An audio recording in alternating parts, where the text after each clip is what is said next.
Hey guys, welcome to my review on how to write a good summary. Okay, step 1. Summaries are supposed to be quick and to the point because when somebody's reading a summary, they are obviously reading it because they don't want to read the whole thing. So the first thing you're going to start out with is a topic sentence to let people know what your summary is going to be about. You want to do this because you want people to know right off the bat whether they should keep reading their summary. They don't have a lot of time if they're reading a summary, so they need to know whether this is a summary for them. So, in the summary, you're going to tell them what they're reading a summary about. So you want to include the chapter number if you're summarizing a book, or if it's a short story, you might want to do the author name. You want to tell them the title of the text, so whether it's a book, a short story, an article, tell them what the title is, and then you're going to tell them the main event that happened in the pages that you're summarizing, the whole book, whatever you're summarizing, you're going to tell them the main event that you're summarizing.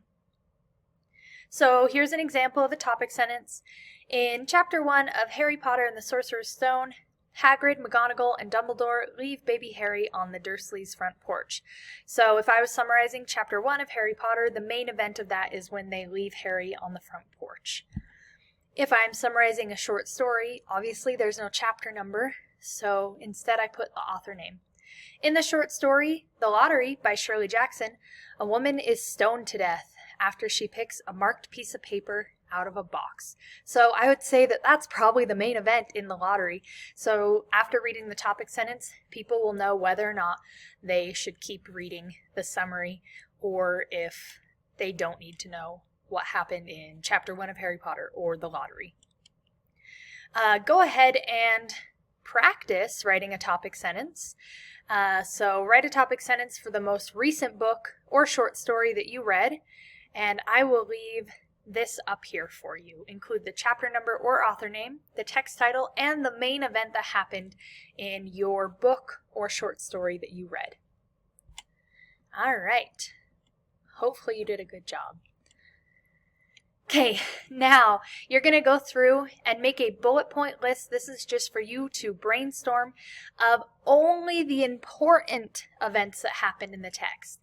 Now remember, things like what color socks the main character was wearing is not important. We're only going to make a list of the things that somebody would need to know if they were, let's say they missed reading chapter 1 of Harry Potter and they wanted to keep going with chapter 2.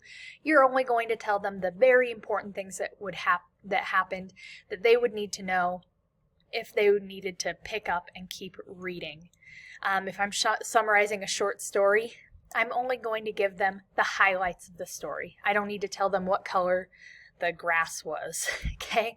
So you can see chapter 1 of Harry Potter is really long. It's like 17 pages long, and I summarized it down here into only 4 bullet points. Then you are going to, look at me using a transition word. Then you are going to start writing your summary, and every sentence in a summary is going to start with transition words to really help your audience place what happened in what order. So first, next, then, last, finally. So that'll really just help people decide. It'll help your reader put things in chronological order in their head. Go ahead and answer this question. Which of the following is not a transition word? First, then, next, or go? If you said go, you are correct. Go is not a transition word, but the rest of them are. So finally, you're going to write your summary, and remember the topic sentence will be the first one so that people know whether or not they should keep reading your summary.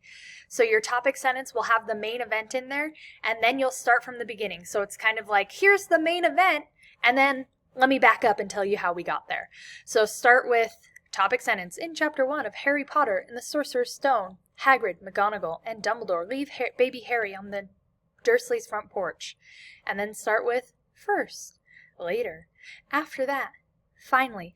And that's just you putting your bullet points in order. If you did your bullet points, writing this summary should be super easy. I literally just copied and pasted my bullet points to write this summary. Last point, remember summaries need to be objective. So Do not put your opinions in there. Even if you thought that short story or book was really cool, don't write that. Summaries need to be objective, meaning they do not have any opinions in them. You are just reporting on what happened in that story, not what you thought about it. So, don't forget, write your topic sentence first. Do not write your opinions in it. And put transition words at the beginning of every sentence and only include important events in there. Thanks for watching.